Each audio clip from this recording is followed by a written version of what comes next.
tratando de um tema, só para gravação, que depois a gente disponibiliza o vídeo. Tratando de um tema que a gente ainda engatinha no Brasil, tudo bem, mas é um tema que é inevitável para o futuro do direito, da forma como nós interpretamos e aplicamos o direito no Brasil. E ambos são especialistas em relação ao tema da análise econômica do direito. Então, nessa perspectiva do Paulo, de ampliar os nossos horizontes, né, Paulo? Não ficar, às vezes, repetindo coisas que a gente já não precisa mais ouvir, é que a gente fez esse convite para ambos estarem aqui conosco na noite de hoje. O Vinícius, apesar de atleticano, né? Ele é meu amigo já... É o meu amigo, é arriscado falar isso, né? Ele é meu amigo há longos anos, estudamos juntos no Colégio Nossa Senhora do Sion, né? Faz muito tempo, não vou nem falar quanto tempo faz. E ele é graduado em Direito pela Universidade Federal do Paraná, é mestre em Direito às Relações Sociais também pela UFPR, é doutor em Direito Civil pela Universidade Estadual do Rio de Janeiro, doutor em Economia e Desenvolvimento Econômico pela UFPR, e foi visiting scholar lá na Universidade de Columbia, em Nova York, né? Além disso, é procurador do Estado do Paraná desde 2008, e já há algum tempo, né, desde 2011 mais ou menos, está na Procuradoria-Geral do Estado, né? No gabinete do Procurador-Geral do Estado, mais ou menos desde 2011. Então, mais uma vez, obrigado, Vinícius. Eu vou passar a palavra para o Paulo para apresentar o professor Samuel. A ideia nossa é um pouco essa, né? Não só de trazer as pessoas que são referência nas várias disciplinas que a gente vai procurar ilustrar, ou seja, tirar um pouco o nosso associado da zona de conforto, né? Porque a gente, durante longo tempo, a Associação do Ministério Público foi uma espécie de satélite da atividade do promotor, né? Girou sempre em torno do promotor, porque era uma coisa muito artesanal, muito no começo, né? Mas ela se agigantou e ela tem que entender que ela vai além do promotor, ao associado, à família do promotor, aos amigos, aos parentes. E, claro, é um lugar que deveria, então, atrair gente para a carreira do Ministério Público, para estar perto do Ministério Público, para compreender a atividade do Ministério Público e também para compreender que o Ministério Público está inserido em todas as outras atividades, inclusive as de estudo. E é um pouco essa a ideia, né? E, claro, a última vez que nós fizemos o primeiro encontro que nós fizemos, que foi de neurociências e tal, tinha algum sentido que eu estivesse à frente de debater com o professor Eduardo, né? Antes que... o tema de neurociências é um tema incômodo, difícil, e como eu já tinha estado com o Eduardo, fazia sentido que eu estivesse lá. A nossa ideia é um pouco ir integrando os colegas, integrando até os associados que nem sejam promotores mesmo, e até os amigos de pesquisa, como é o caso do professor Samuel. E é por isso que eu puxo para esse lado a questão da apresentação dele. O Dr. Samuel Ebel Braga Ramos, ele é mestre em Direito pela Uninter, recente mestre, eu estive na banca do Samuel, né? E é membro do nosso grupo de pesquisas na Universidade Federal há bastante tempo, é professor da FESP, professor de Direito Penal, mas trabalhou na sua dissertação com uma análise, uma conformação de uma sanção penal ótima, dentro da ideia do ótimo de Pareto, dentro da ideia das fórmulas de equilíbrio associadas à análise econômica do direito. E é essa base dele que o credencia para ser o debatedor da noite. A nossa ideia vai ser um pouco essa, trazer convidados também que tenham o perfil alinhado com o perfil do expositor, de modo que possa provocar melhor que a gente, né? E abrir o caminho para a gente ser uma espécie de um interlocutor entre a fala do expositor e aqueles que estão presentes para que a gente possa armar sobre a discussão, sobre o debate do Samuel, as nossas perguntas. Então espero que vocês aproveitem bem hoje o debate, porque eu tenho certeza que vai ser interessante. Obrigado, então, boa noite. Primeiro eu gostaria de agradecer o convite do André, que realmente é um amigo meu de infância. E também é uma grande alegria estar aqui na Associação do Ministério Público para mim, tratar de um tema que eu dediquei vários anos de pesquisa, que é a análise econômica do direito, direito e economia. Agradeço o convite do professor Paulo Busato. É uma alegria também falar ao lado do professor Samuel, que citou uma obra minha na sua dissertação, e é uma grande honra para mim. Eu vou tentar trabalhar com análise econômica, e aqui tem uma bibliografia, só se alguém quiser consultar depois, né, só para vocês terem aqui.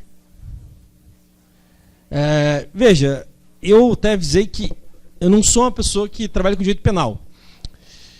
Então eu tentei trabalhar com as sanções na lógica da análise econômica, tá, de uma maneira mais ampla. A ideia é que a gente tem tido e vai ter um debate muito forte sobre regulação, tá, no cenário jurídico brasileiro.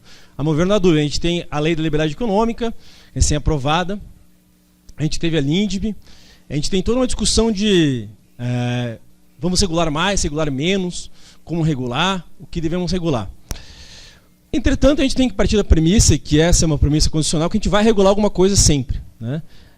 Não vamos ficar sem regular. Tá? E se a gente vai regular, essa regulação ela vai se dar com tentativas de imposição das normas regulatórias. A ideia aqui é pensar como que a análise econômica pode ajudar a gente a entender essas sanções. Tá? Eu vou trabalhar isso com a questão da análise econômica. E vamos trabalhar com a ideia de Law and Society, tá? Direito de sociedade. De certa forma, tanto o movimento de análise econômica ou de direito e economia é um movimento que deriva da ideia de eu me perguntar por que as normas têm o efeito que têm, ou por que os juízes decidem como eles decidem. São todas maneiras de pensar fora do mundo normativo, né? Criar uma ponte com uma visão interdisciplinar que visa complementar o conhecimento jurídico com um outro conhecimento. A questão de Law and Society é uma questão que envolve mais uma busca de ciência política, sociologia, no sentido de buscar maneiras, né? O que eles têm em comum, o direito de economia e o direito de sociologia, o direito de sociedade? A busca por entender como o direito realmente funciona, né? A busca por fazer trabalhos empíricos, por entender as normas no mundo real, né? E não apenas nos livros. Tá?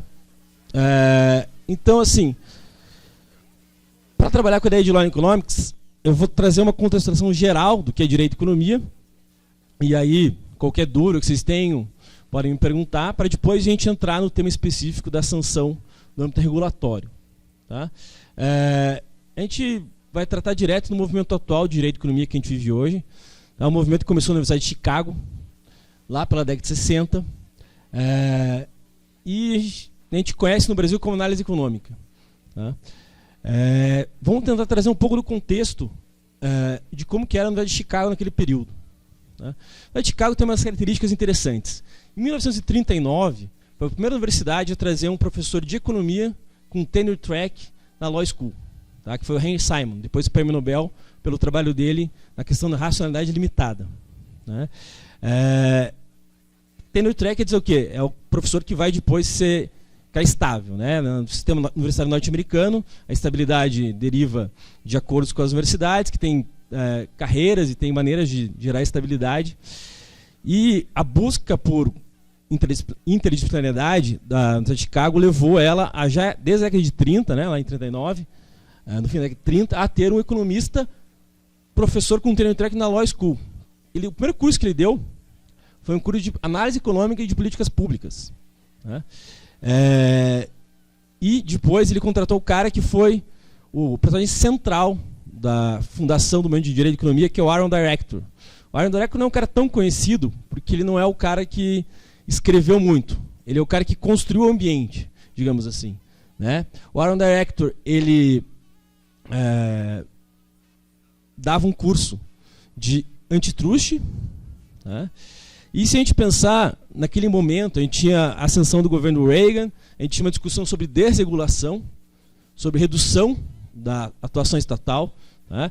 Que tinha começado em 1890 com o Sherman Act, primeira lei antitruste, com a primeira agência reguladora também, nesse período, a regulação de trens, né, de preços de trens, que era um monopólio da União Pacífica, com o Vanderbilt. E agora a gente está numa discussão da redução do Estado regulador. por coincidência, o momento que a gente vive hoje no Brasil também, né? Uma discussão via lei da liberdade econômica, pelo menos a intenção do legislador, né? Me parece essa, de redução da regulação, do espaço que o Estado regula.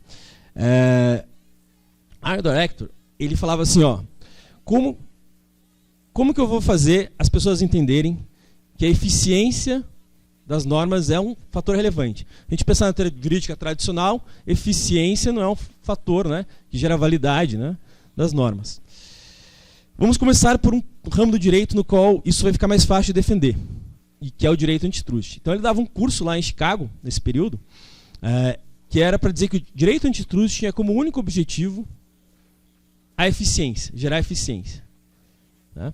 E ele foi extremamente feliz no curso dele, porque ele teve dentre seus alunos o Robert Bork, que tem o clássico do direito antitruste, né, o livro dele lá, The Antitrust Paradox, A Policy at War with Itself. O Bork foi indicado à Suprema Corte, foi um dos poucos casos da história norte-americana de alguém indicado que não foi aprovado, né? Mas o Bork e toda a escola de Chicago, eles conseguiram ganhar de lavada, né, o debate antitruste. E hoje em dia, qualquer agência antitruste que vocês forem encontrar no mundo, ela trabalha com eficiência como objetivo via modelos de maximização, modelos bem econômicos, né? Tem, por exemplo, um autor que eu chamo Daniel Crane, ele trabalha com antitruste como uma tecnocracia. Ou seja, tem uma técnica vinda da discussão econômica e ela está sendo implantada sem muita discussão. Lógico, com as big techs agora, a gente está num momento de rediscussão aí do antitruste, né? Se o antitruste está dando certo com relação à Amazon, Facebook, mas isso daí a gente está nos últimos anos, né, na última década. Até um pouco tempo atrás essa discussão não existia, a escola de Chicago era completamente dominante. Né? Em termos de prática, ela ainda é dominante. Né? Então, os dois tinham sido alunos do Frank Knight. Frank Knight é um economista bem importante assim, em termos de história. Pra vocês terem uma ideia do Frank Knight, ele foi o professor de quase todo mundo da escola de Chicago. Tá?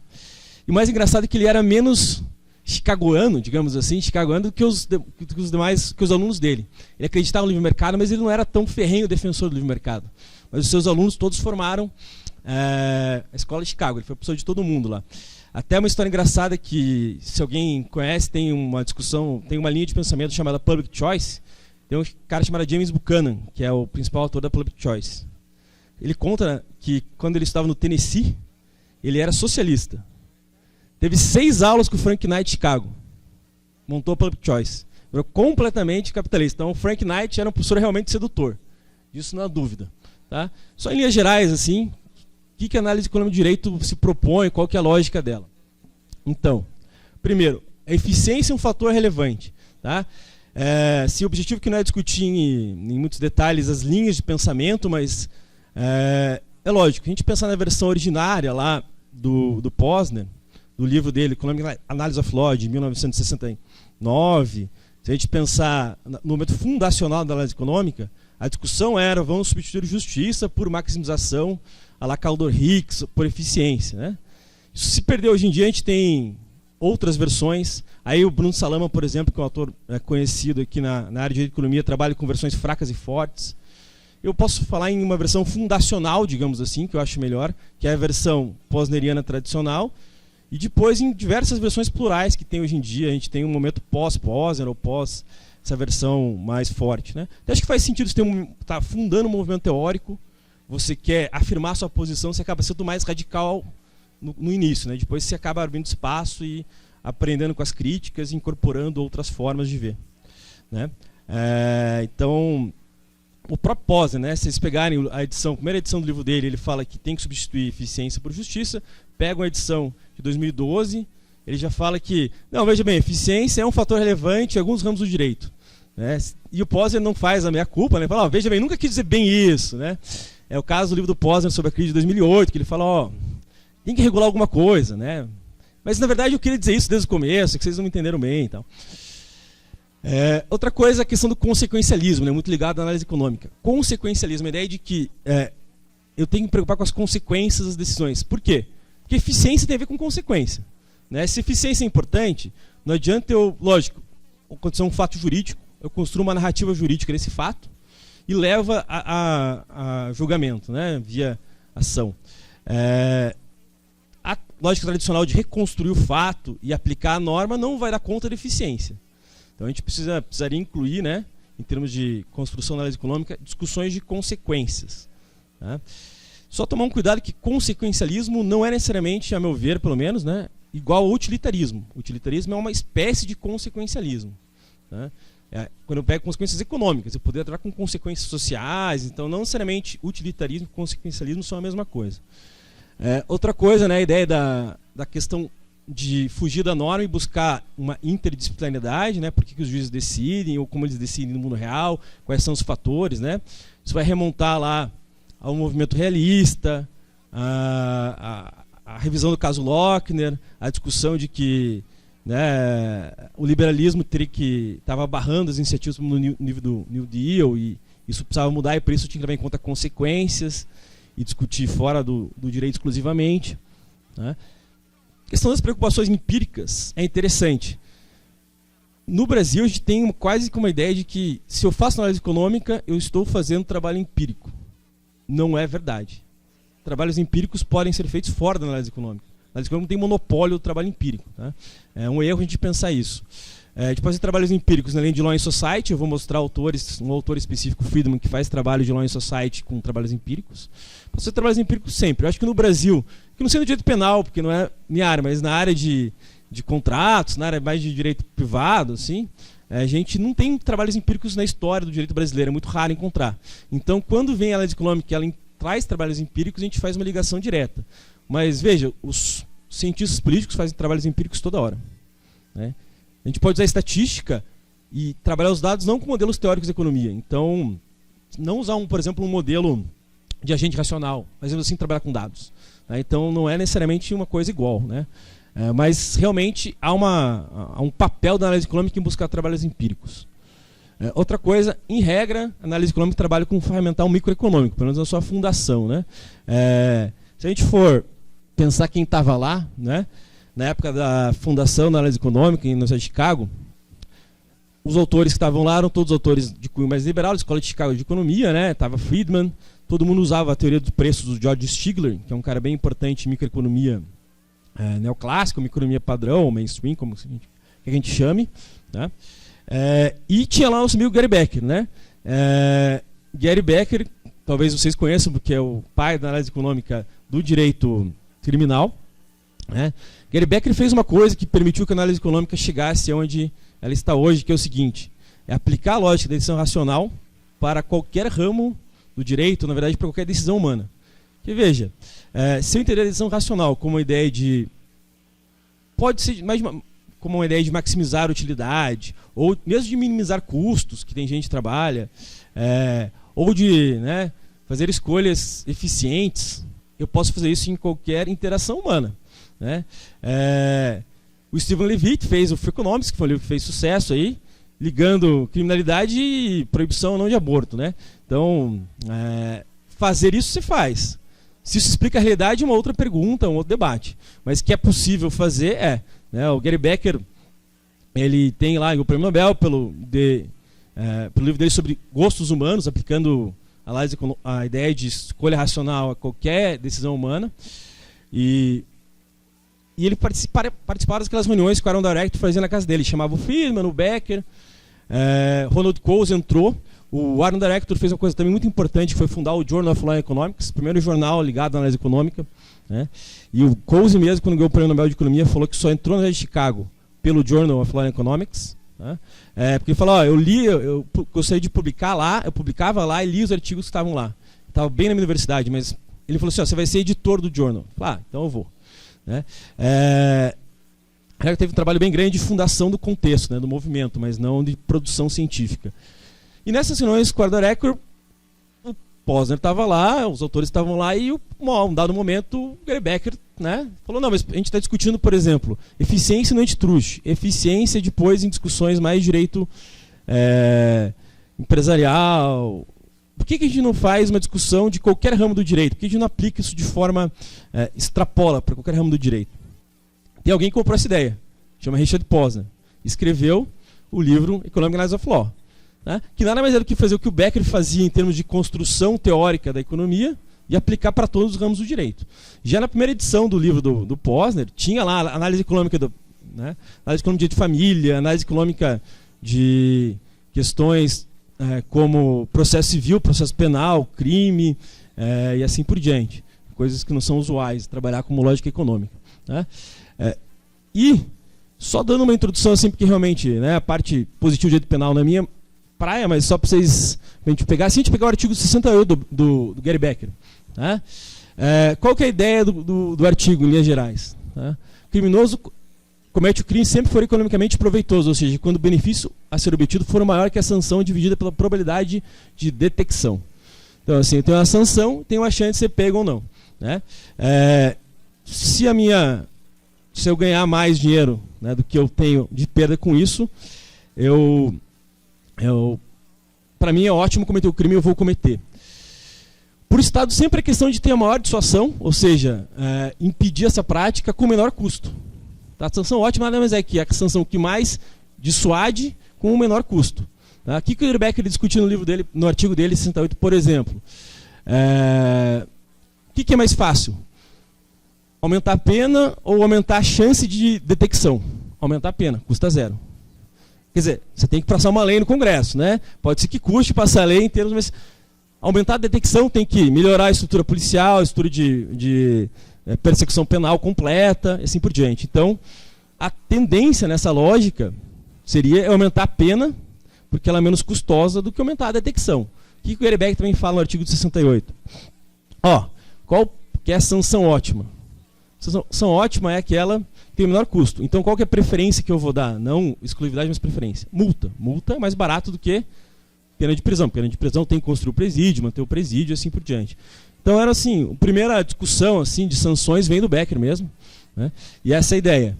Tá? A gente vai voltar nela, até vou apresentar uma formulazinha para vocês rapidamente ali, de sanção de multa, tá? Que tem essa ideia aqui. Né? Se a gente for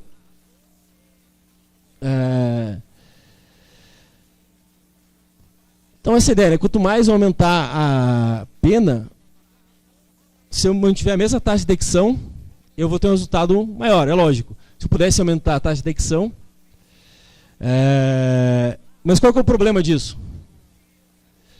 É que se eu aumentar muito, né, a pena, vou ter que ter um trade-off aqui entre dissuasão total e dissuasão marginal. Ou seja, se eu aumentar muito as penas, eu não consigo diferenciar as penas por crime.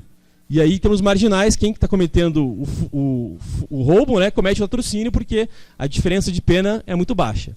Então, se por um lado, né, você conseguiria trabalhar nessa lógica, você tem que levar em conta que você tem que compatibilizar os diferentes tipos de crimes com a dissuasão total do comportamento desviante da norma. Tá? Aí atinge um ponto de equilíbrio. Né? Vocês que trabalham no direito penal podem contribuir ou dar ideias aí sobre como que a gente pode fazer isso. Mas a ideia lógica, assim, a estrutura do raciocínio, em linhas bem gerais, é essa. Né? É mais fácil aumentar a pena, mais difícil aumentar a taxa de detecção. Se você puder aumentar a taxa de detecção é bom, ninguém está dizendo que não, mas é mais custoso. E se você apostar muito na pena máxima, você tem um trade-off negativo para a dissuasão marginal. Tá? Tem um autor que a gente chama mais ou menos de Law and Society, o Friedman, tá? Professor lá de Stanford. Ele fala o seguinte: temos que levar em conta que cada crime tem sua curva de dissuasão. Tá? Ou cada componente desviante tem sua curva de dissuasão. Isso quer dizer o quê? Que quanto mais aumenta a pena, ou mais aumenta a sanção, vai ter uma resposta menos que proporcional em termos de impacto na redução do comportamento desviante da norma. Tá? Então, eu aumento uma pena, se eu dobrar a pena, não dobra, né, não melhora em termos do dobro a redução do comportamento dos crimes. Tá? E um dado ponto, essa curva vai ficar horizontal. Por quê? Porque tem gente que não vai cometer o crime, independente da pena. Né? Então, e tem gente que vai cometer o crime mesmo com penas altas. É lógico, eu tenho limites para isso. Né? Quer dizer, tem um limite. Né? Pena de morte. Essa é a pena máxima, não tem que aumentar daquilo. Já é um limite óbvio. Né? Então eu não posso igualar todas as penas em pena de morte. Mas mesmo assim eu vou ter curvas de dissuasão diferentes, para crimes diferentes. Tá? O que explica a curva de dissuasão no crime A, sei lá, furto, roubo, ou estupro, ou extorsão ser diferente. Tá? O Friedman explica com base em questões culturais e questões morais. Tá? Tem crimes que as pessoas não respondem diretamente à pena. Por exemplo, crimes econômicos, né? Crimes nos quais o cara faz claramente um cálculo. Tem crimes que pessoas não vão cometer, por questões morais. Né? Então, eu jamais vou cometer o crime de furto, independentemente da pena. Então eu não respondo ao aumento da pena. Né? Quem vai responder ao aumento da pena é quem é afetado por ela. Os trabalhos dele empíricos, que não trabalham na ecológica do homem racional, mas trabalham com a ideia de que algumas pessoas sempre cometem o crime, independentemente da pena, e outras não cometem o crime jamais, porque por questões morais e culturais, para elas aquele comportamento não está disponível. Então, a dissuasão funciona nesse meio termo, entre as pessoas que respondem à sanção. E nesse caso, se eu tiver, por exemplo, um crime que muitas pessoas são culturalmente morais avessas, não adianta aumentar, não precisa aumentar muito a sanção. Boa parte da sociedade já não comete o crime, por outras questões que não há pena. Tá? Ele tem trabalhos nesse sentido, né, mais empíricos daí. Tá? E ele tem muitos trabalhos no seguinte sentido também. Exemplos nos quais... Lógico, como é que as pessoas respondem a isso? Mesmo as que respondem ao aumento da sanção. Elas respondem com a percepção delas. Tá? Então, assim, não adianta... O cara não responde ao aumento da pena no livro, né, no Código Penal, na legislação esparsa. Ele responde pela percepção que ele tem do aumento da pena. Então... É evidente que se aumentar uma pena, e isso não tiver divulgação ou não ficar de conhecimento público, o efeito vai ser nulo. Tá? Então ele dá exemplos, por exemplo, de situações nas quais você teve aumento de pena ou teve alteração de entendimento judicial e as pessoas não compreenderam aquilo. E, portanto, o efeito dissuasório foi nulo. Tá? Por exemplo, ele dá exemplos de situações nas quais você teve um julgamento, tem um caso de julgamento no Supremo Corte da Califórnia sobre a questão de sigilo dos psiquiatras, sobre situações nas quais a pessoa... Né, tinha uma moça lá que comentou, psiquiatra, que tinha problemas e acabou matando a companheira de quarto, lá, a roommate. Né? Foi julgado se o sigilo deveria se manter ou não. O julgamento foi assim, em regra se mantém, exceto em casos bem específicos. Né? Como é que surgiu na imprensa a notícia? Acabou o sigilo. Né? Foi uma manchete, né, totalmente espalhafatosa ou sensacionalista. O efeito vai ser da manchete e não da mudança real. Tá? Então, os aumentos de pena, os aumentos de sanção, eles têm que vir. Aquelas outras situações, né, que ele também traz no livro dele. Você tem aqueles programas penais de crime, né?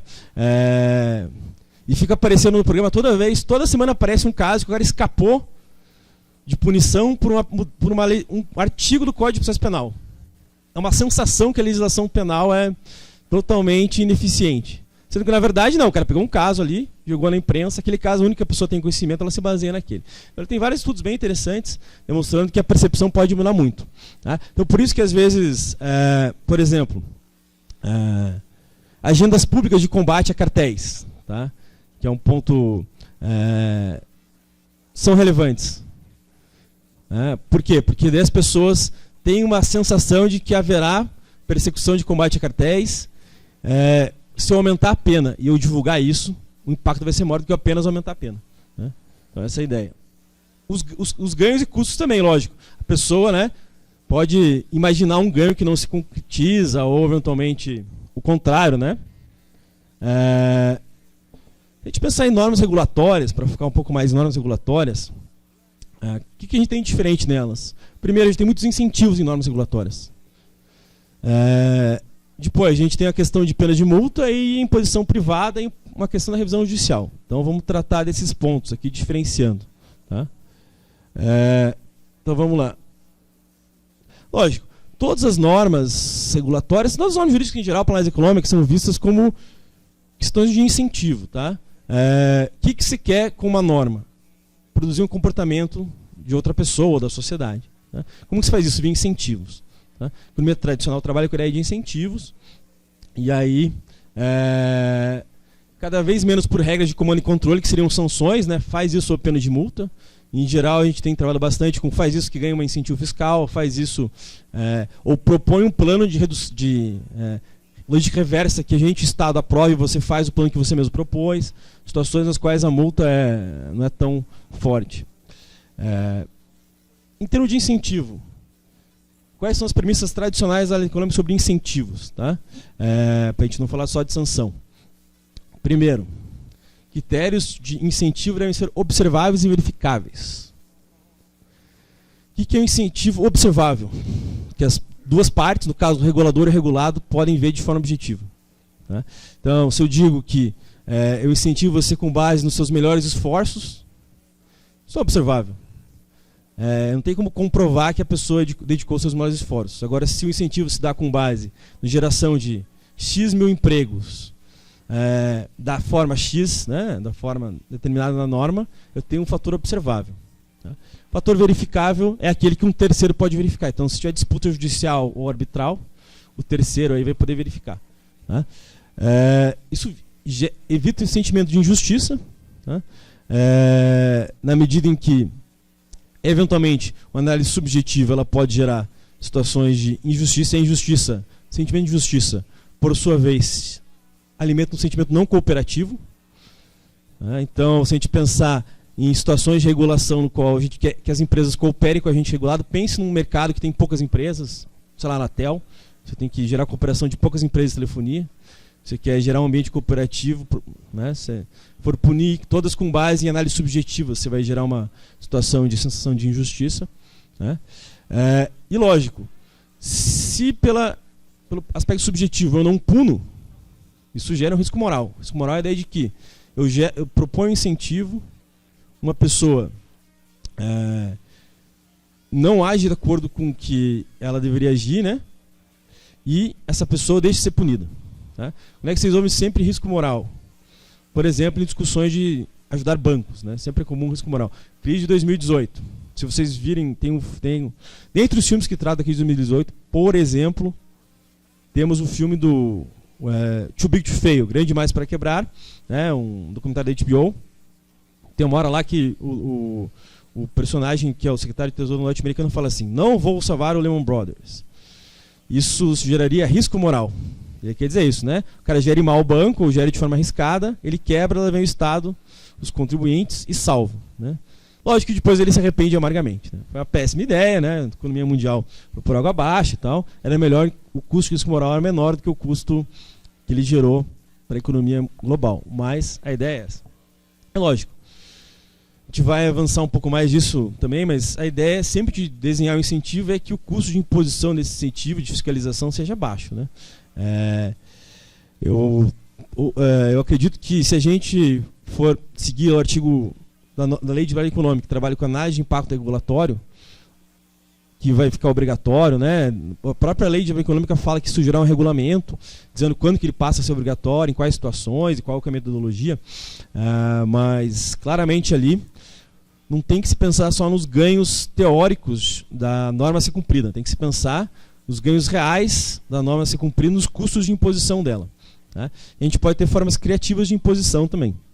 Posso dar um exemplo também na seara antitruste, que é o seguinte: caso famoso, o caso Nestlé Garoto. Né? A Nestlé e a Garoto foram se juntar, né? E o CAD não aprovou. Tá? Já faz bastante tempo. Isso virou uma disputa judicial que não está bem resolvida até hoje. Né? Isso foi em 2002, se não me engano. Né? E o que se discutia naquele período? Eu não posso impor o que a gente chama de remédios ou medidas estruturais, separação de empresas, por exemplo, porque a Garoto só tem uma fábrica lá em Vila Velha. Né?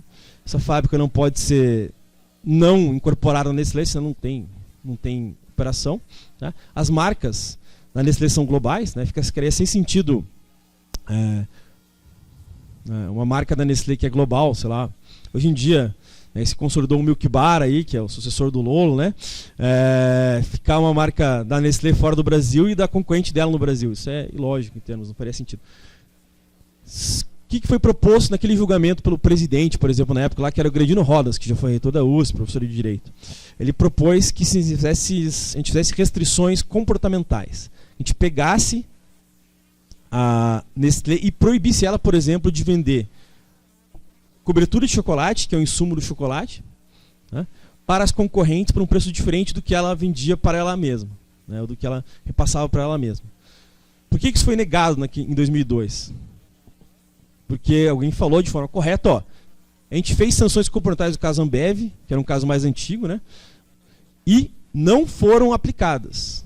E ninguém fiscalizou, porque o CAD não tem fiscal, ninguém fiscalizou, né? Então, seria errado ou estranho novamente impor restrições comportamentais se a gente sabe que elas não vão se concretizar. Então, eu vou proibir a operação. Basicamente, o raciocínio vencedor foi esse. Restrições comportamentais são possíveis, mas são ineficazes porque elas não serão impostas no mundo real. Elas não serão fiscalizadas. Se a gente pegar, o CAD fez no ano passado um guia de remédios, uma guia de análise de remédios. O que consta lá? No caso de restrições comportamentais, as empresas terão que contratar uma consultoria, paga por elas, com um contrato a ser analisado em termos de cláusulas pelo CAD, que vai todo ano apresentar um relatório para saber se as medidas comportamentais estão sendo cumpridas ou não. Né? Veja, é uma maneira de você tentar viabilizar algumas restrições comportamentais que possam ser verificadas pela consultoria e apresentadas para o CAD sem ele precisar estar ao lado da empresa monitorando. Tá? Isso já viabilizou algumas restrições comportamentais que talvez não tivessem sido aplicadas, né, não foram aplicadas lá em 94, 95, lá que a gente fala já no caso Ambev. Né? Então, as coisas, algumas maneiras criativas podem ser feitas para melhorar o custo de imposição, por exemplo. Lógico, transparência e prestação de contas, né, é importante para mitigar o rent-seeking e facilitar o controle. Veja, o que é rent-seeking? Tá? Rent-seeking é a ideia de eu buscar rendas. Né? Mas o que é buscar rendas? Se eu voltar lá no nosso amigo que o Frank Knight transformou num capitalista, lá, o Buchanan, da Public Choice, toda a teoria dele é construída com base na seguinte lógica. Eu sou uma empresa, tenho dinheiro. O que eu posso fazer? Investir em melhoria de processo de produção, melhoria de qualidade e gerar lucro. Mas o que eu posso fazer também? Lobby para comprar regulação, né? Ou adquirir regulação. Renda, na verdade, é o nome que eu dou para todo lucro que a empresa vai ter que não seja advindo da eficiência, e sim da aquisição ou busca ou cooptação, sei lá, de normas regulatórias. Né? Então, lógico, que informação tem... Né? A transparência tem um ponto que é: qual informação tem valor? A privada, a pública não tem valor porque todo mundo conhece. Então, toda vez que eu transformo aquilo em informação pública, aquilo lá já passa a não ter valor. Né? Outro ponto é que, quanto mais transparência, mais aberto tem que ser o lobby, né? E mais fácil de controlar ele é. Quanto menos transparência, mais escondido é o lobby, mais difícil de controlar. Tá? As agências reguladoras costumam ter, por exemplo, participação de usuários, tal, nesse sentido. Lógico, a incompletude das normas. Né? O que é uma norma? Que também é um contrato. O que é isso para análise econômica? É uma lista de eventos com payoffs. Vou usar uma expressão econômica, ou seja, né? Antigamente a gente fazia palestra e tentava, né, mostrar o conhecimento usando latim. Hoje em dia dá para tentar mostrar conhecimento usando inglês. Né? Então, payoff, rent seeking, compliance depois, coisas assim. Mas a ideia é a seguinte, né? Você tem os eventos lá, você tem a lista de situações que ocorrem, né? E quem ganha, quem perde, quanto ganha, que perde. Então, se houver, sei lá, se a qualidade de produto for ruim, tem que entregar um novo produto. Então, você tem um evento, isso daí pode ser traduzido num custo para uma das contratantes ou para um dos regulados. Tá? Então, essa é a ideia. É lógico, é impossível, pela questão da racionalidade humana, prever todos os eventos possíveis e os potenciais payoffs. E mesmo se fosse possível, né, tivéssemos o juiz Hércules, né, do Work, ou alguém que, né, um ser sobre-humano aí, seria ineficiente eu ficar listando eventos pouco prováveis. Muito raro de acontecer. Né? Então não faria sentido. Mas se eu sei que minha regulação vai ter que ser aperfeiçoada, eu tenho que ter mecanismos de canais de informação, né, para que eu tenha condições de redesenhar a norma e depois reavaliar com base na informação que eu recebo. Lógico que os custos de coordenação são importantes. A gente não pode pensar no mundo ideal, tá, no qual a norma é 100% cumprida.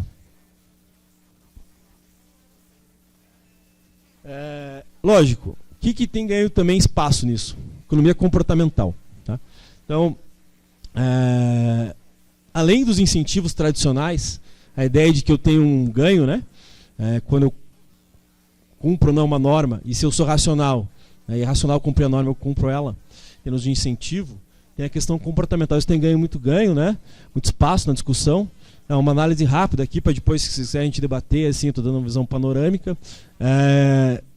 A ideia é basicamente que é a seguinte: as pessoas não são perfeitamente racionais, né? Se a gente usar a expressão do livro lá do Sunstein e do Thaler, elas não são econs, né? São seres humanos normais que não respondem claramente a incentivos. Tá?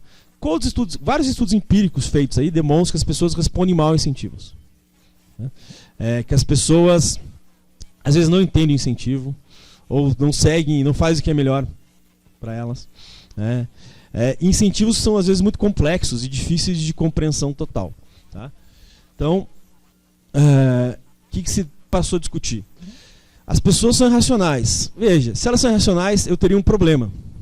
Se eu quero fazer ciência entendida como regularidade, eu me perdi, né? Porque eu só tenho que fazer estudo de caso, no sentido... Lógico, a gente tem várias discussões filosóficas sobre o conceito de ciência, né? Não é o objetivo aqui, mas se eu pensar em ciência como regularidade, se cada um age de um jeito, eu não tenho como ter uma regularidade, com questões universais, né? Sobre ciências sociais. Mas o que o Thaler descobriu, que fez a diferença toda? Que não só eu tenho heurísticas, ou seja, situações nas quais eu decido com base de forma não racional, como elas são sistemáticas. E eu posso estudar elas de forma sistemática. E aí se tem a grande questão, né? Se as pessoas normalmente têm as mesmas irracionalidades, né, então eu posso estudar essas irracionalidades e prever o comportamento humano da mesma forma que eu tentaria prever via incentivos. Eu consigo construir a discussão de resposta à formulação de normas também pela teoria econômica. Então, assim, uma coisa que às vezes pode ser debatida assim os incentivos são uma oposição completa a comportamental? Sim e não, né? Sim, porque eu estou fugindo da racionalidade, mas não porque eu não deixo de ter regularidade, sistematicidade. Né?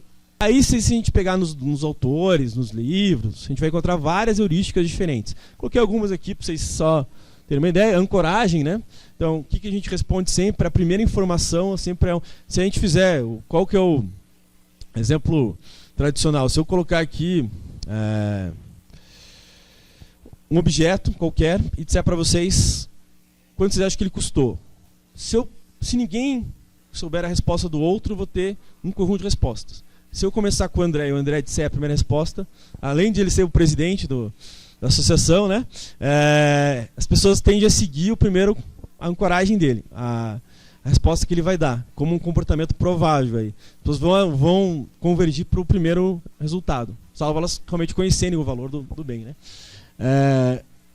Otimismo. As pessoas são muito otimistas. Né? Todo mundo segunda-feira começa a dieta, todo mundo segunda-feira vai resolver todos os seus problemas e assim por diante. Né? Todo mundo segunda-feira vai colocar todos os seus afazeres, aí, aqueles de 3 meses atrás, né, em dia e tal. Não acontece, né? Não acontece, não vai acontecer. Né? Disponibilidade. Aqui na parte de regulação tem um ponto bem central que é o seguinte: você responde em geral, você se liga muito à informação que está mais disponível, mais chamativa para você. Tá? Então sempre é aquela ideia que a gente tem muito comum em regulação, né? Quando acontece um acidente, parece que aconteceu um acidente aéreo, parece que a média de acidentes aéreos, a segurança do transporte aéreo ficou horrível. Mas não ficou. A média pode ter sido a mesma, né? Mas como está muito disponível, né? Tem uma questão de disponibilidade do acidente, você tende a superregular, né? E achar que aquilo lá vai acontecer sempre. Pode ser o contrário também, né? Você escapa de uma coisa, né, que poderia ter acontecido, se falar, tem. Não precisa se preocupar que não aconteceu nada. Na verdade, poderia ter acontecido. Questão do status quo, né? A ideia de que as cláusulas opção padrão sempre ganha adeptos, independentemente dela ser boa ou ruim. Tá? E aqui, assim, a gente tem que levar em conta uma coisa. Seres humanos não são máquinas no sentido que eles têm custo para decidir. Se eu falar assim, né? Vamos dar um exemplo mais banal, né? Vamos escolher um restaurante. Quem vai decidir por todo mundo tem um custo. Essa pessoa vai decidir. Ela tem medo de errar, de não agradar alguém. Ela eventualmente vai ter uma decisão por todos. Ela não tem um ganho em decidir. Na verdade, ela tem um custo. Né? O exemplo tradicional que tem, não sei se alguém já leu o livro do Sunstein e do Thaler, é o seguinte: plano de pensão nos Estados Unidos. Né? Então, o que aconteceu lá? Vinha uma opção padrão, e quem quisesse alocação diferente de ativos do seu plano de pensão poderia escolher. O que o George Bush Filho fez? Falou assim: viva a escolha, os seres humanos, liberdade. Né? Seres humanos não serão mais sujeitos ao paternalismo estatal. Tá? Então quer dizer que vai acontecer o quê? Quer dizer que cada um vai escolher sua alocação de ativos, dentre algumas opções. Tá? As pessoas gostaram disso, odiaram. Você chega lá, tem que fazer uma escolha. Você não sabe se vai estar fazendo a escolha certa. Várias pessoas, né, não têm condições, na maioria delas, não têm condições de escolher qual que é a melhor alocação de ativos para a aposentadoria delas. Você vai ter que saber alguma coisa de investimentos, de finanças, e vai ser ruim. Você vai optar por não decidir, vai preferir seguir o padrão. Né? O que o George Bush ele fez? Ele criou associações de consultores para atender as pessoas para saberem escolher. Então você gerou um custo a mais, que você vai ter que gerar auxílio para as pessoas escolherem, porque elas não sabem escolher sozinhas. Até lá no ponto chegou à conclusão que realmente o mais fácil era manter a opção padrão, né? E quem tivesse conhecimento e quisesse fugir do padrão, faria. E o Estado faz muita opção padrão, né? E a gente pode trabalhar com isso. Quando a agência reguladora regula e ela cria uma opção padrão, ela está gerando uma adesão de boa parte da sociedade. Ela tem que levar isso em conta, né? A gente vai ver depois nos NUDs ali. Então, qual que é a ideia? O Thaler e o Sunstein ganharam o Prêmio Nobel recentemente sobre economia comportamental. O Thaler ganhou sobre economia comportamental. Ele tem um livro com o Sunstein chamado NUDs. Qual que é a ideia? Empurrãozinho. A ideia é essa. É uma utopia achar que quando que o Estado ele deixa uma escolha livre, ele sempre vai dar pelo menos uma estrutura, né? Para usar a expressão em inglês, um framing lá. Ele vai da tua decisão. Ele vai te dar opções. Nem no caso do Bush lá, que eu comentei, ele não deixava completamente livre. Ele falava assim: não tem opção padrão, mas você escolhe dentre as possíveis. Então tinha coisas que não poderiam acontecer, tinha alocações de ativos que não eram permitidas. Né? Então, não existe escolha livre nessa lógica. Né? Existe uma arquitetura de decisão. E montar essa arquitetura é um processo regulatório por si. Por mais que depois a decisão final seja do regulado, ou seja, de alguém. Tá? Então por isso que a ideia era empurrão. Eu não decido por você, mas eu direciono. Aí, se você pegar, tem a expressão que seria o contrário, né? O nudge do mal, digamos assim. O nudge do Darth Vader, lá, o sludge. Né? Que é o sludge? É a publicidade, basicamente. Publicidade, que existe, né, há muito tempo aí, é uma forma de empurrãozinho. Isso sempre aconteceu. Você não faz, né, nem quando você vai fazer escolhas, você faz completamente livre. Você está sujeito a direcionamento do seu vendedor, né? E na própria publicidade. E as pessoas incorporam isso, não sei. Eu tenho um filho de 6 anos, eu fui no mercado esse fim de semana com ele falou assim: papai, você comprou Vanish? Que Vanish, eu vi na propaganda, é o melhor produto de limpeza que tem. Pô, a criança não se importa com limpeza, não faz limpeza, né, mas incorporou aquilo lá. Isso daí é um sludge, é uma coisa disfarçada, né?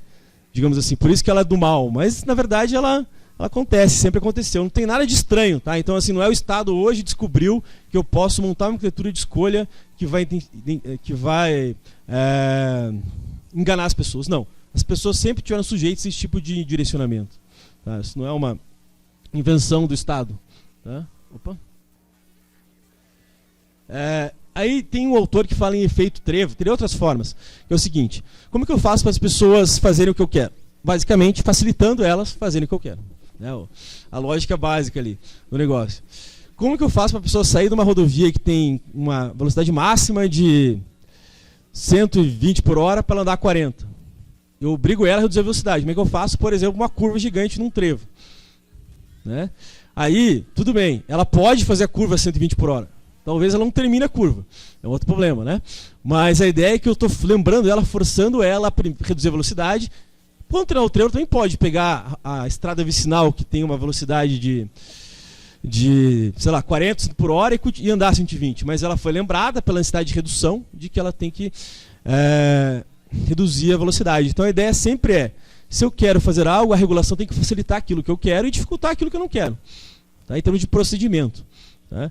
Uma ideia simples, mas que pode ser poderosa na construção de processos aqui. Tá?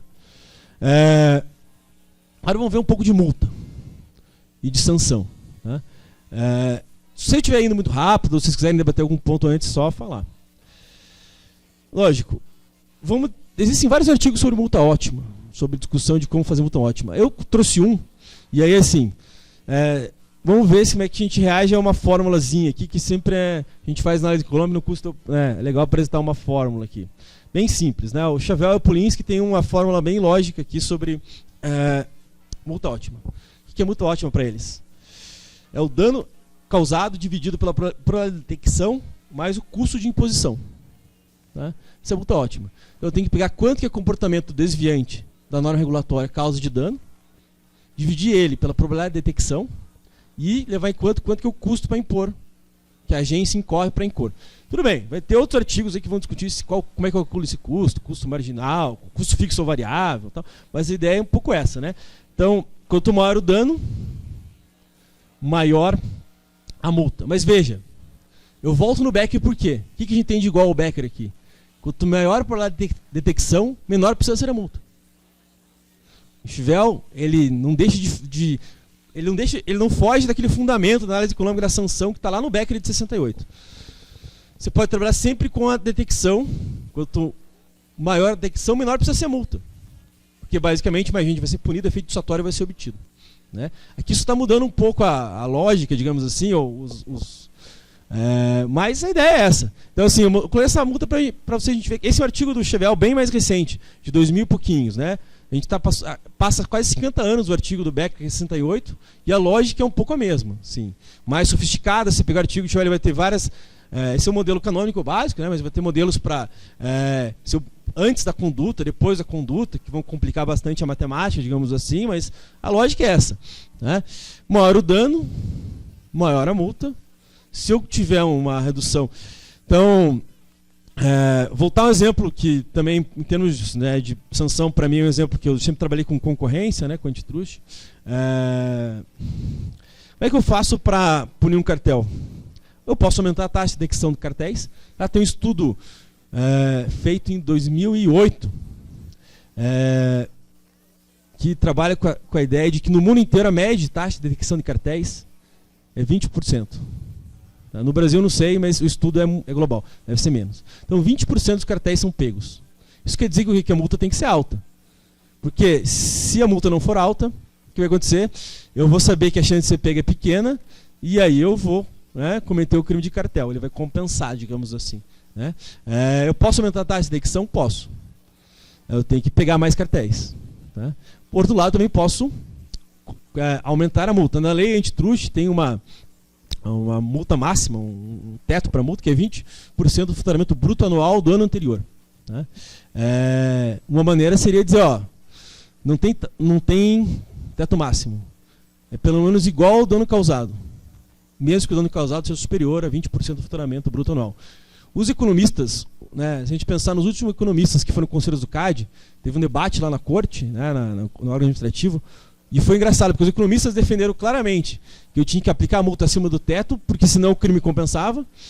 E todos os advogados disseram, não, mas veja, segurança jurídica, não dá para ficar aplicando multa, porque depois eu estou descumprindo um teto, vou quebrar a empresa, se eu quebrar as empresas eu perco empregos e assim por diante. Né? Mas os economistas estavam lá todos, ficou um debate de direito e economia, assim, defendiam que você está deixando o crime compensar, então não poderia se prender ao teto. Até porque haveria uma lógica de que, né, se o crime compensasse, eu estaria respeitando a lei antitruste. Tá? Mas é só uma maneira assim, de discutir assim, a fórmula, né, só para vocês verem. Outra coisa assim, ó, quase não tem pena de prisão para sanção regulatória, mas tem uma pena de incapacitação. Que é incapacitação é como se fosse uma pena de prisão, né? A ideia é igual. A ideia é que o cara não paga, mas ele fica impossibilitado de cometer o crime por um período de tempo. Na caso da agência reguladora, quais são as penas de incapacitação? Basicamente, fechar uma empresa, tirar a licença de funcionar. É o equivalente à pena de prisão, né? Então, se eu quisesse trazer também a discussão do Becker de sanção ótima, né? Eu poderia dizer assim, ó, vamos fazer um mix de sanções de incapacitação, como fechar a empresa, proibir ela de funcionar, que é a morte da empresa, né, que é a pena de morte do negócio, e multas, que vão pedir que a empresa pague, né, lógico. Talvez a pena de incapacitação não tenha um custo para o Estado de manutenção do presídio, mas tem um custo para a sociedade, perda dos empregos, né, toda essa discussão. Então dá para a gente usar esse mesmo framework, né, essa mesma estrutura e discutir esse ponto. Veja, outra coisa é o seguinte, desde também do artigo do Becker, se discute por que existe um monopólio estatal de imposição de multas, né, de penas. Lógico, daí os nossos amigos na linha do Posner, fundacional, vão dizer assim, vocês acham isso estranho, mas não é. Lá já tinha recompensa, e hoje em dia tem o whistleblower, tem delação premiada, tem não sei o quê, tudo isso é uma forma privada. E tem gente que vai trabalhar com a seguinte lógica, toda vez que o agente privado tiver mais informação para verificar a ocorrência da sanção, é importante ter imposição privada. Toda vez que o Estado tem mais condições de averiguar via informações que ele tem, por exemplo, direito tributário, né? São penas envolvendo não pagamento de tributos. Quem tem informação para ver se o cara cometeu o crime ou não, provavelmente o Estado tem mais informações que qualquer pessoa privada. Né? Então, mas em situações que as pessoas têm mais informação, seria interessante trabalhar. Tá? Mas qual que é o mecanismo que tem desenvolvido bastante? Compliance. Né? Compliance é um mecanismo que tem desenvolvido bastante em termos de sanção privada, não só tem se desenvolvido, como, por exemplo, se discute aí, vou voltar para uma sanção regulatória que mais próxima ao meu conhecimento, né, que eu estudo mais, que é a questão antitruste. Tem muita gente que usa a adoção de um programa de compliance como um método de redução da pena, ou diminuição da pena. Né? Você adotou o programa de compliance, então sua pena é menor, porque em tese aquilo lá vai reduzir a possibilidade de cometimento novamente do crime. Né? Então, em termos lógicos, assim, compliance é a questão de cumprimento das normas, né? Postura ativa, né? A grande ideia de compliance é a ideia da postura ativa. E se eu tenho a postura ativa e gero uma cultura de cumprimento da norma, existe uma chance de menor chance de cumprimento de ocorrência de novo delito, né? Um novo comportamento desviante, tá? Atuando de forma preventiva, investigativa e educativa, né? Então, em tese, a discussão do compliance não apenas é uma situação de cumprir regras, mas sim de criar uma cultura de cumprir regras, de ter um mecanismo de investigação e denúncia próprios e de atuar de forma preventiva. Por isso que ele é superior a isso. Tá? O compliance resolve esses problemas, ele realmente evita nova ocorrência de sanções. Isso é uma pergunta que eu não conheço estudos empíricos, mas se vocês que trabalham com o direito penal souberem responder, eu agradeço o conhecimento aí, né, que eu não tenho essa resposta, mas se realmente, se a gente tiver estudos empíricos que digam que um sistema de compliance é capaz de reduzir, né, o número de infrações posteriores, não tenho dúvida que se a gente usar toda a lógica da análise econômica, ele seria bastante positivo. Agora, se ele tem essa capacidade ou não, já é um outro ponto. Né? Mas a lógica de você usar isso é que ele deveria ter, né, ou poderia ter. Para terminar, assim, essa visão de vários pontos panorâmica aí, e depois, se vocês quiserem que eu aprofunde, eu trate uma coisa de forma sistemática, mais profundamente é só perguntar. Questão da imposição das normas regulatórias. Veja, quando eu falo em percepção da sanção, tanto é a percepção quanto a real imposição. Dá um exemplo, né? Quando teve aquela questão, tem a discussão até hoje, né? Acho que tem, das bagagens, né? O princípio se resolveu em termos legislativos, mas sempre ainda tem discussão de pode guardar bagagem ou não pode. Veja, tinha uma norma, né? Tem norma lá que permite.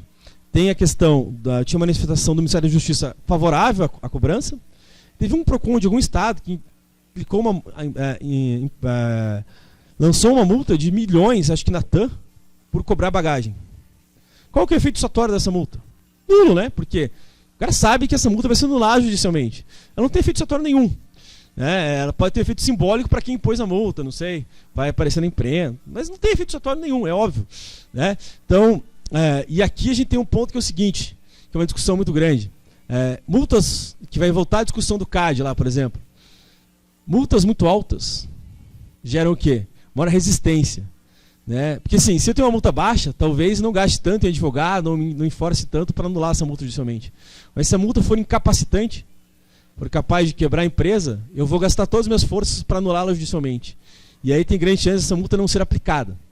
Então tem gente que também trabalha com a ideia de que é melhor uma multa alta, capaz de ser aplicada, né, do que eu, né, colocar a multa na estratosfera, mas ao quebrar a empresa eu vou sensibilizar o juiz que vai falar, não, veja bem, função social, veja bem, a empresa vai quebrar e não vou aplicar a multa. Então é lógico que a percepção, voltando ao que eu já falei no começo, né, que vale a percepção na sanção, é a percepção tanto em termos de informação que eu tenho, né, lógico, né, sempre... você pode brincar, né, quando a gente está dando aula aqui. Quanto que eu sei que aumentou uma pena? Veja, quando eu leio o diário oficial, não, porque né, nenhum ser humano é tão racional a ponto de acordar de manhã ler o diário oficial, né, todo dia. Tal. Isso daí é um cara psicopata mesmo, né? Toma café com o diário oficial, almoça com a TV Justiça e janta com a TV Senado, sei lá. Isso daí é psicopata, né? É um ser humano normal, acho. Mas o cara tem essa informação como? Via meios de comunicação, via... Essas formas impactam, então. Aquela ideia de ter uma agenda pública, de divulgar sanções. Por outro lado, a percepção de que lá se realmente vai ser imposto ou não também impacta. Então as agências reguladoras, elas têm que trabalhar nisso, né? Esse é um ponto central. Fazer as multas que elas aplicam serem efetivas, tá? Eu peguei um dado aqui, para vocês verem. O CAD no anuário de 2018 dele diz que o seguinte, a taxa de reversão dele foi 26,5. Isso quer dizer que 73,5 das ações foram mantidas no judiciário, tá? No anuário de 2018 dele. Então quer dizer que ele conseguiu... Essa é uma taxa alta. Quase 30% das decisões do CAD são revertidas. E o mais interessante é que o CAD e a CVM são as que têm mais taxa de reversão. Apesar de, em tese, elas terem mais estrutura de imposição de multas. Tal. Mas isso é por um ponto específico, né? São agências que multam muito, estão sujeitos a muitas ações, né? Você pegar lá o caso da Anatel, por exemplo, ela tem menos taxa de reversão, mas também a Anatel multa poucas empresas que têm talvez uma influência maior sobre a Anatel, tem um de rent seeking, né, de aproximação, porque quando a gente fala em CVM, a gente fala em regulação de várias empresas que têm menos poder de influência sozinhas, né? Quando a gente fala em CAD também, né, tem menos poder de influência sozinhos, então isso pode impactar, mas se a gente pegar, tem um estudo que foi coordenado pelo CNJ, e o CNJ financiou para alguns professores da USP, foi coordenado pelo Tércio Sampaio, pelo Paulo Furquim, pelo Júlio Maranhão. Né? Eles pegaram lá um estudo e encontraram uma taxa média de reversão de 12% do período de 95 a 2009. Né? Levou em conta só aquelas agências, CAD, CVM, Ensina, Anvisa, NTT, Anatel e ANTAC. Né? Anatel e ANTAC foram as menores, e CAD e CVM as maiores taxas de reversão. Eu acho que isso não necessariamente é explicado, né? Vocês também... a gente pode debater esse assunto aí, mas não é explicado necessariamente apenas, então, somente pela má formação do processo administrativo, né, ou pela má estrutura, basicamente porque elas são mais visadas mesmo, né, nesse sentido. Mas um trabalho de qualquer agência reguladora é reduzir essa taxa, né, faz todo sentido você reduzir essa taxa, buscar a reversão disso. Alguém poderia me falar assim, mas não sei se vocês viram o Fux deu um tempo atrás uma decisão de grande deferência às agências reguladoras. Ficou famosa porque ele falou assim, ó, em termos de conteúdo, era o CAD no caso, né? Em termos de conteúdo da decisão, o judiciário não tem condições de rever, porque tem conhecimento técnico e tal. Será que isso vai impactar a taxa de reversão? Acho que não. Acho que não, porque a discussão não é tanto deferência ao conteúdo técnico, né? E não necessariamente o juiz de primeiro grau vai aplicar a decisão do Fux lá, em termos de raciocínio, né, diretamente. Mas é lógico, taxa de reversão alta, não adianta, eu vou lá, construo todas, né, se eu construir a norma, o incentivo, a sanção bem, e ela for revertida, todo o poder dissuasório se perde. Então, assim, é um ponto importante que eu acho, da construção de sanções e incentivos reguladoras, reverter isso daí. Isso vai passar por diálogo, por aproximação, talvez por convencimento, né, por estruturas de processo, para que haja uma eficiência, né, na imposição de sanções. E aí não adianta. Porque veja, vai voltar a discussão do Becker lá. Se eu tenho uma taxa de reversão alta, o que eu tenho que fazer? Jogar a multa cada vez mais lá em cima. Porque aí, para ter efeito dissuasório, como a pessoa não percebe, né, a taxa de execução é baixa e a chance de imposição é baixa, tem que jogar a multa lá em cima para que quem for pego, seja, né, o Judas no negócio, seja o exemplo e dissuada os demais. Entretanto, quanto maior for a multa, mais a chance desse cara batalhar em juízo e mais eu estou preso num círculo negativo de não conseguir impor minhas normas regulatórias, de impor minhas multas.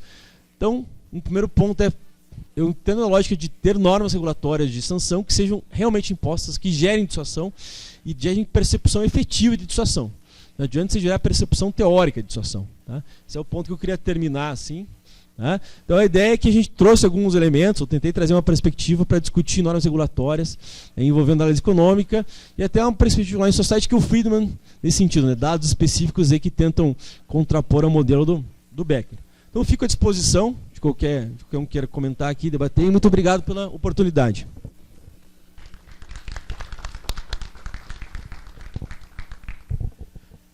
Bem, o professor Vinícius nos brinda com essa palestra fantástica que nos ensina sobre a análise econômica do direito, que sintetizou em 10 minutos o que eu demorei anos para escrever capítulos da dissertação, como explicar isso para aqueles que estudam o direito penal, que é muito difícil, né, trabalhar com racionalidade econômica, homo econômicos e direito penal, é muito complexo isso. Agradeço ao professor Paulo Busato pelo convite de participar desse evento, a pessoa do presidente da associação também, André Glitz, que tem o prazer de estudar junto, né, nos grupos de pesquisa da Universidade Federal. E começo falando sobre o Gary Becker, onde eu pude me aprofundar muito durante os meus estudos na dissertação, e concordei muito, pois li várias vezes o artigo em inglês, ou traduzi em português, à mão, por conta da dissertação, e muito concordo, mas comecei a discordar dessa questão da imposição de multas cada vez mais altas. Porque, debruçando-se sobre o artigo de Gary Becker, ele cita em seus rodapés tanto o Jeremy Bentham quanto o Cesare Beccaria. E quando cita essa desproporcionalidade da pena, causa o choque brutal com o Cesare Beccaria, que era um grande defensor da proporcionalidade da pena. Mas o artigo do Becker teve um revérbio muito grande em seus alunos, até mesmo tive a oportunidade de ler o artigo de Isaac Ehrlich, que defendia a pena capital como a melhor forma de dissuadir, fez estudos empíricos, né, no sentido que uma execução na cadeira elétrica causaria 8 dissuasões, e esse artigo foi citado na Suprema Corte americana no precedente da pena de morte. Até hoje nos Estados Unidos esse artigo foi citado, e isso teve esse revérbio nesses defensores de penas cada vez mais altas por conta do Gary Becker. Mas mesmo assim eu acho mágico o artigo dele, é um marco teórico para nós que tentamos trazer a análise econômica do direito e aplicá-lo ao direito penal, pois assim como a análise econômica nós analisamos os comportamentos humanos, nada mais que o direito penal também é analisar os comportamentos e vontades humanas. Também temos normas de reprovação, nada mais, se pensarmos de uma forma simples, o direito penal são cadernos de reprovações, e tentar entender por que aquele agente atenta contra aquilo, comete aquela reprovação, mesmo sabendo que há uma reprovação, e para essa reprovação há uma pena combinada. E por que mesmo assim esse agente comete isso?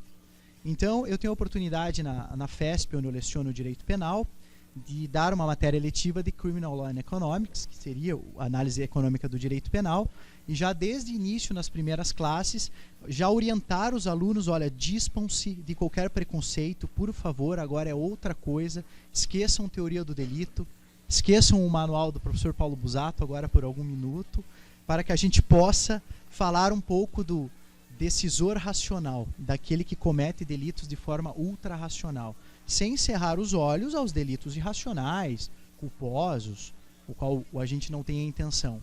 E isso se aplica muito nas discussões modernas nos crimes econômicos, em pessoas jurídicas, na atualidade. Então, para nós tem uma grande valia a exposição do professor Vinícius Klein, nos expondo, nos apresentando a análise econômica do direito.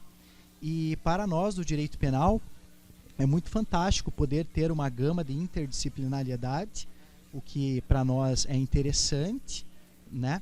E assim, professor, o que eu gostaria de provocá-lo na sua exposição é se essas normas reguladoras, ou até mesmo as agências reguladoras, se isso realmente tem uma eficiência na dissuasão, por dizer assim, desses nichos das empresas. Por exemplo, a Anatel, se as empresas continuam cometendo essas infrações administrativas, se realmente as imposições do CAD ou das multas têm esse efeito dissuasório, de dissuasão ou dissuatório nas empresas, e se isso, na contemporaneidade, tem alterado o comportamento racional das empresas do cumprimento ou não das normas regulatórias. Obrigado, Samuel. Sim, com relação às multas altas, né? Veja, eu sei que tem argumento jurídico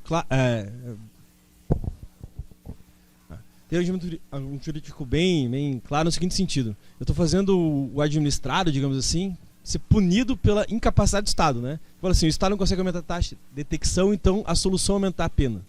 Alguém me diria, veja, então o Estado o indivíduo está pagando, né? Por mais que o indivíduo seja desviante da norma, digamos assim, mas é um cidadão, né? Está pagando pela baixa detecção do Estado. Então, se eu falar assim, vou aumentar, né, eu posso até não usar esse raciocínio, mas se eu colocasse no papel, vou fazer uma exposição de motivos de um decreto, ou de uma lei, né? Aumentar a pena de uma lei e colocar lá, aumento essa pena porque minha capacidade de detecção é baixa. Vai ficar meio feio, meu.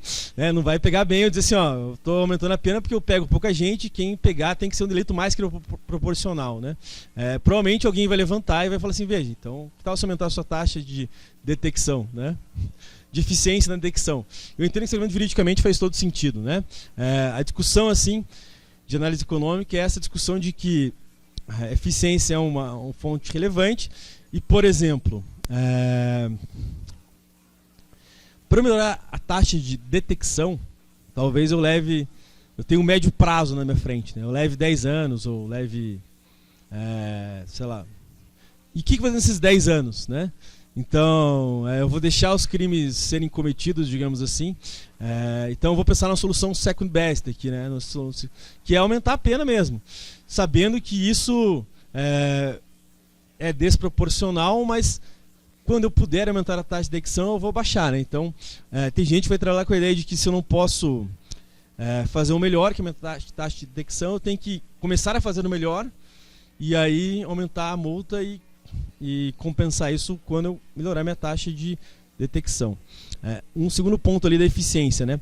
Eu vou voltar ao exemplo do cartel, que é o exemplo que eu conheço um pouco melhor do que outras sanções regulatórias, né?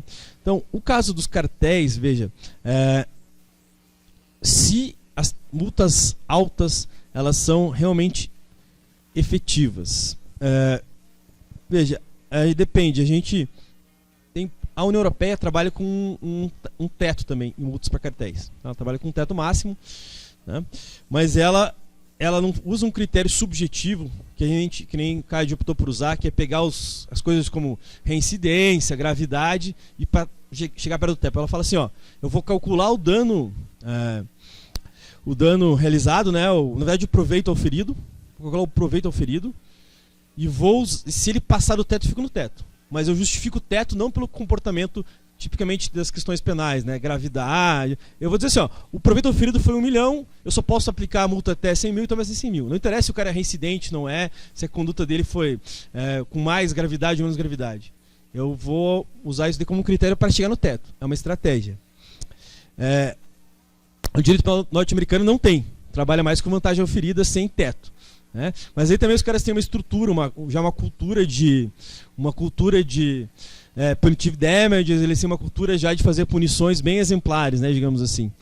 O direito brasileiro, na verdade, ele tem a lei de Truth, ela é meio contraditória, porque ela tem um artigo que é o 37, que fala assim, a pena vai ser de 0,1 a 20% do faturamento bruto anual da empresa, respeitando.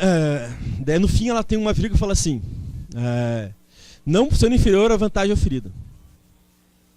Então, assim, ela tem uma banda ali, né? Mas ela tem a vantagem oferida embaixo. E quando vem nos critérios para determinar a pena, ela usa aqueles critérios penais típicos, né? Gravidade e tal, e coloca a vantagem oferida no meio do critério da gravidade. Então, qual que é a interpretação prevalente no CAD lá? É de que você usa a vantagem oferida como um dos critérios para chegar no teto, mas não o único. Você joga no critério de gravidade. Então você calcula uma vantagem oferida aproximada. Aí tem uma discussão se o cálculo é preciso ou não, mas é um outro ponto, né? E aí você joga aquilo lá perto do teto, né? Veja, se eu aumentar muito a punição por cartel, ela vai ser efetiva ou não. Cartel, eu acho que é um crime razoavelmente econômico, né, racional no sentido das empresas, e acho que faz sentido a gente pensar que o aumento de multa aí faria algum efeito dissuasório. Eu acho que tem poucas, acho que é um crime bem econômico. Agora, pegar todos os cartéis, né, uma taxa de detecção muito alta, aí eu acho difícil, né, de você conseguir. No caso da CVM, por exemplo, é a mesma coisa. No mundo inteiro, o órgão de mercado de capitais é o xerife que chega para analisar o corpo que está no chão, não para impedir o homicídio, né? Então, né, é difícil você achar que você vai conseguir com uma multa alta. Pode ser que a multa alta tenha um efeito dissuasório e impeça, né? Mas você fiscalizar e monitorar, eu acho que impedir todos os, né, insider trading, agora o cara vai ser condenado, mas veja. Um exemplo que tem uma condenação de insider trading que teve, não sei se alguém já viu esse caso, é o caso da bolha do alicate. A Mundial, que era a empresa que faz alicates, não sei o quê, começou a crescer na bolsa de forma absurda. Aí, depois se descobriu que era um caso de manipulação de mercado. Né? Por quê? Porque tinha uns e-mails do cara, esqueci o nome dele agora, de um dos negociadores, né? Que dizia, ó, vou comprar um monte de ação só para aumentar o preço e tal. Mas veja, muito difícil oferir isso daí. Um monte de gente comprou ação da Taurus, com base em boatos de que ia todo mundo para ter arma, não sei. Veja, não sei se isso foi doloso, né? Eu inventei um boato para a ação aumentar, né? E se você colocar no Google o nome dele hoje, esse cara já cumpriu a sentença e dá curso de investimentos. Eu dou matéria de Estado e Economia lá no mestrado profissional em Economia, e quando eu dou a parte de CVM, eu sempre mostro lá. Eu coloco na hora ali, o cara está lá dando curso de investimentos. Então, assim, qual que é o efeito dissuasório disso daí? Nenhum, né? Porque o cara pagou uma multa lá que provavelmente, né?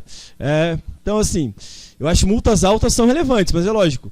E aí, se a gente for também discutir análise econômica, ali alguns artigos do próprio Chevel lá, ele trabalha com a diferença entre a diferença um pouco do direito penal e da sanção administrativa, coisa assim, que é, se eu tenho uma infração que eu consigo ter informação depois que ela acontece, eu trabalho mais com pena, né, com direito penal talvez. Se eu tenho uma conduta desviante, que eu sei que é muito difícil pegar, o que eu tenho que fazer? Talvez eu tenha que trabalhar ela com mais regulação via licença, via alguma coisa prévia, né? E ele tem os modelos e formas nesse sentido. Mas se as agências reguladoras, se as multas das agências reguladoras são efetivas ou não, acho que várias delas não são. Acho que a CVM não tem uma efetividade tão grande, e nem o CAD, assim, que são as que eu mais leio e estudo, né? Não é uma efetividade tão grande, mas...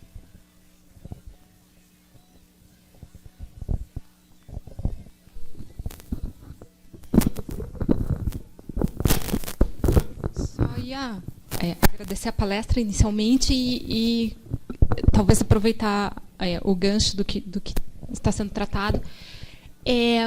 Naquelas considerações que foram feitas, por exemplo, em relação à taxa de reversibilidade, né?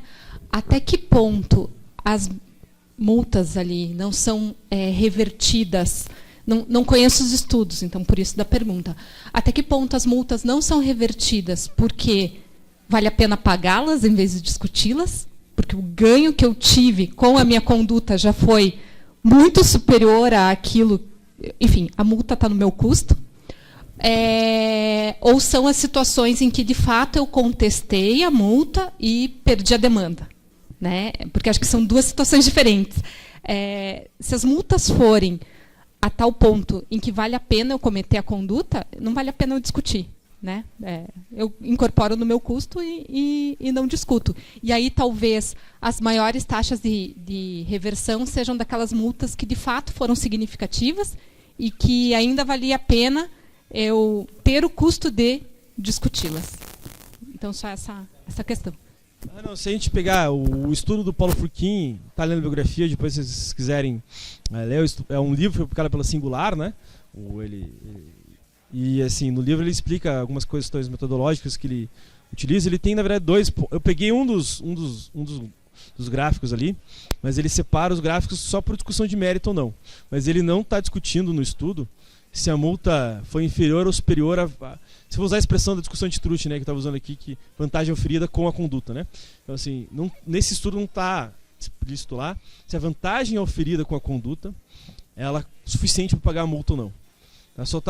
Só tem lá uma separação por se houve discussão de mérito ou não. Tá?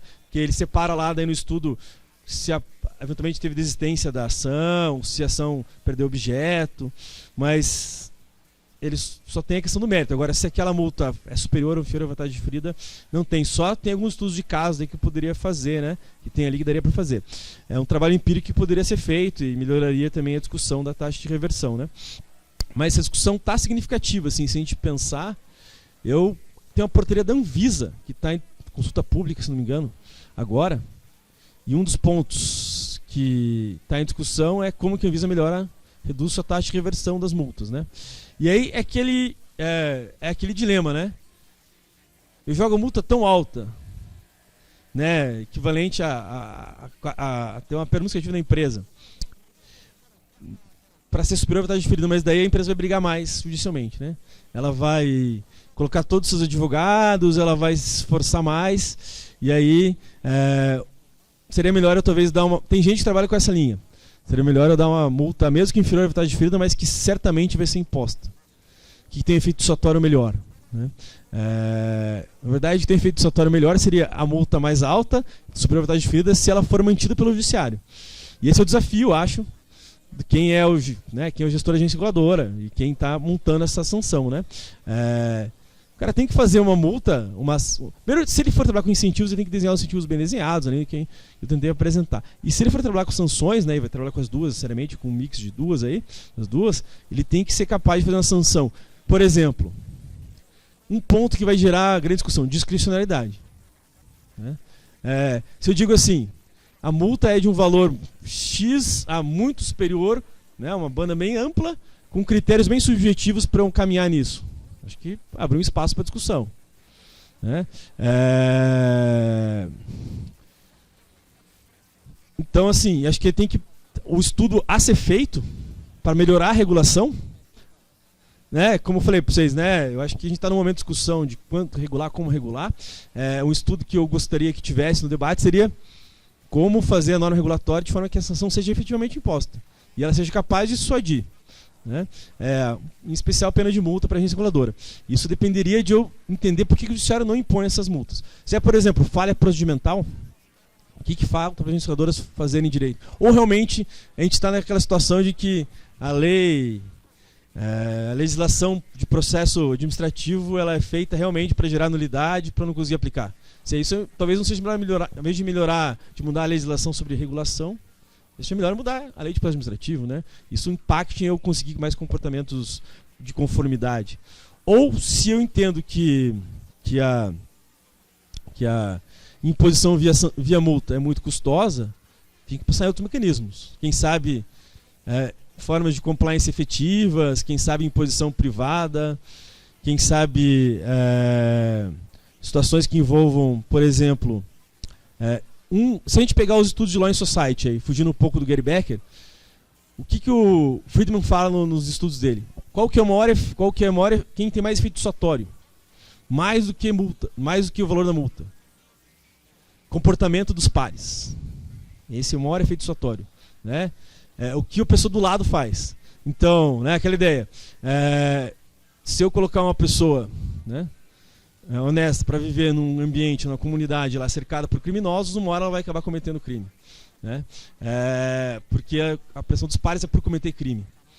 Então, uma maneira uma estratégia talvez fosse você buscar um ambiente não só de punição de quem desvia, mas de, né, não sei se empresa do mês não, mas uma maneira de recompensa da empresa, da empresa do regulado que dá conformidade, para que tenha uma pressão para que você tenha também, não sei.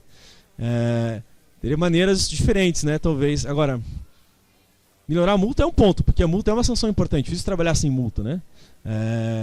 Mas esse é um ponto que o estudo não trata. Dá para fazer um estudo melhor aí, quem sabe. O CNJ, até onde eu sei, não tem um estudo mais novo, né? Eu procurei antes da palestra, eu conheci o livro, mas eu procurei dados mais recentes. E eu cheguei a perguntar lá no Ministério da Justiça, os caras disseram que não tinham dados assim, boletim. Só o CAD, que na última anuário de dados dele, divulga expressamente lá. Mas eu não encontrei uma coisa que poderia ser feita, né? Um estudo periódico aqui que a gente veja a taxa de reversão e possa discutir aí, a partir do estudo as causas, né, disso daí.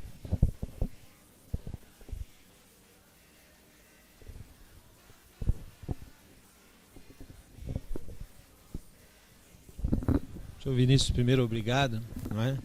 Eu fiquei aqui comentando com o André e incomodando, mas acho que já era um pouco mau contato aqui, comentando sobre uma situação que é muito frequente na atividade do Ministério. Eu acho que a atividade do Ministério Público tem dentro do seu cotidiano, bastante frequentemente, não é a minha área, eu sou da área criminal, mas o criminal de alguma maneira tem tendido a isso em situações específicas, mas no ambiente do controle, por exemplo, de patrimônio público ou no controle de questões ambientais, muitas das situações geram inquéritos civis que terminam em certos termos de ajustamento, em que há proposições, então, ajustadas entre partes. E aí eu fiquei pensando, a partir da sua perspectiva, exatamente no seguinte: existe algum estudo de teoria geral e que pudesse ser objeto de atenção nossa a respeito do seguinte, qual é a curva, já não de eficácia, porque eficácia a gente está falando de dissuasão, mas de eficiência do cumprimento desses termos de ajustamento, no seguinte sentido: se estabelece lá vamos dizer, propositivamente, né, eu partindo dessa hipótese que eu não sei se é viável, mas se estabelece um conjunto de regras a serem cumpridas de acordo com a parte, mas que essas regras são mutáveis a menos na medida em que ela ultrapasse estándares premiais. Por exemplo, olha, você tem que cumprir, no mínimo você tem o padrão de cumprimento que é este, mas se você nesse ponto se exceder até X, você reduz outro, de tal modo que ela tenha a preocupação de otimizar em favor da sua atividade um ganho mais imediato de eficiência, já não de eficácia, mas de eficiência da produção do termo de ajustamento. Existe alguma ideia geral de onde que isso faz a curva positiva em termos de análise econômica do direito? Não? Uma curva positiva de justiça premial, por exemplo. Se cria a norma, nesse caso é uma criação de norma, não por agência reguladora, mas interpartes, né? Existe algum estudo a respeito de curvas de eficiência disso? Assim, eu não conheço estudos sobre essa curva de eficiência. Assim, o que a gente acho que poderia, muito obrigado pela colocação, assim, essa ideia acho que é bem interessante, né? Você estudar sanções premiais na decisão, por exemplo, nessas áreas aí, ambiental, coisas assim. Vejo que a teoria econômica, análise como diria, é que você tem que tentar criar mecanismos nos quais seja racional para a pessoa cumprir.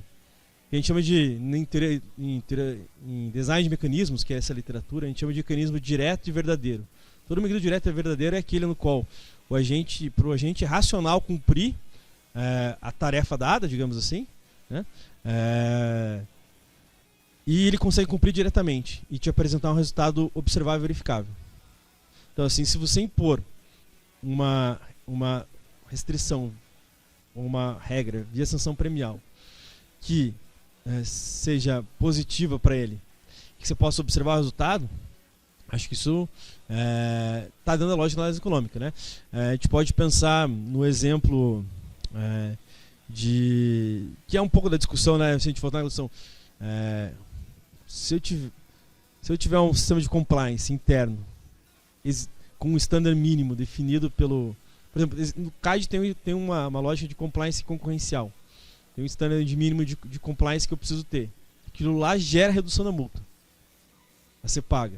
Por outro lado, se comprovar que aquele compliance não foi efetivo, eu perco tudo, né? Então é aquela ideia. A primeira vez que eu desviar, em tese, eu perco tudo. E aí eu apresento aquilo lá, vou usando aquilo lá para reduzir, uso aquilo lá para reduzir a multa, falo assim, tudo bem, eu pago uma multa menor, mas crio uma cultura aqui de não mais participar de cartéis. Então eu crio toda a cultura de compliance em padrões que o CAD vai concordar. Agora, se aquilo lá for só formal, você perde todos os ganhos que você teve. Acho que dá para fazer. Acho que a gente está pensando aí muito mais em criar um mecanismo, né, uma estrutura aí de fazer com que seja racional e fácil para a pessoa cumprir, né? Então, sempre a gente pode também usar a questão da heurística, né, como que se molda essa regra, né? Para que a pessoa seja fácil dela cumprir, né? Tenha vontade de cumprir, né?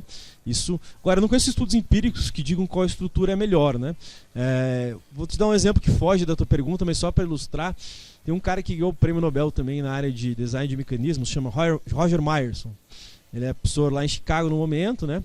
E o Roger Myerson tem discussão de teoria dos jogos e tal. E ele recentemente trabalhou como consultor dos Estados Unidos nas invasões do Iraque e tal. E a discussão dele era como fazer um mecanismo direto e racional de state building, né? Construção de um Estado democrático numa intervenção militar. Discussão bem complexa. Daí ele falou assim, qual que é o maior problema?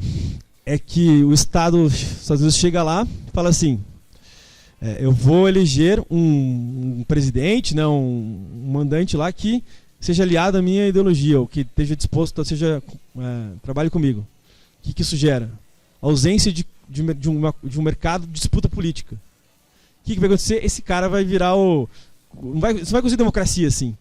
Esse cara vai virar o rei do negócio, né? Apoiado pelos Estados Unidos, e aí você nunca vai ter democracia. Então, a primeira coisa que ele ia fazer seria não deixar uma pessoa, mesmo que seja o seu aliado na invasão, né? E no pós-invasão, ser a dona. Você tem que criar um espaço de competição por poder político. Se você permitir que se concentre em alguém, por mais que essa pessoa seja o seu interesse, morreu ali, né? E é o que acontece sempre, né? Quando tem uma invasão militar, em geral, você acaba empossando um escolhido, né? Então, assim, você tem como discutir design de mecanismos para qualquer realidade, para várias realidades. Então, acho que é bem legal essa ideia. Daria para a gente discutir os mecanismos, mas eu não conheço estudos empíricos, mas daria também para a gente pensar quais mecanismos são mais efetivos, né? Por exemplo, não sei, você faz uma discussão ambiental, aí você vê quais são as... Eu não conheço tanta prática, não conheço a prática do Ministério Público, mas quais são as restrições ou as normas, decisões estruturadas, se for usar a expressão do processo civil, né? Que envolvem você tentar gerar aquele resultado. Quais são os mais comuns, quais deram mais certo ou mais errado.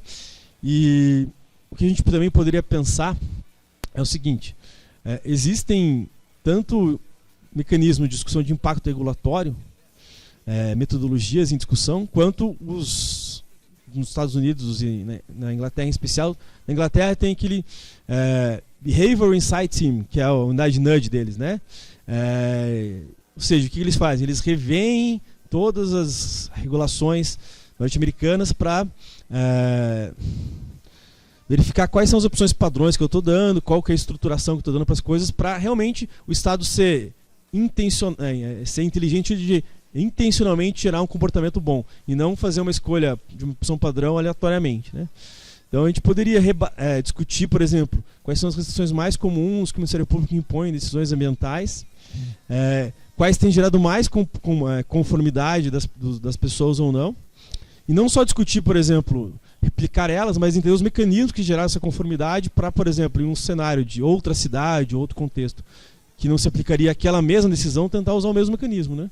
Acho que seria um trabalho bom, mas não conheço nenhum estudo nesse sentido.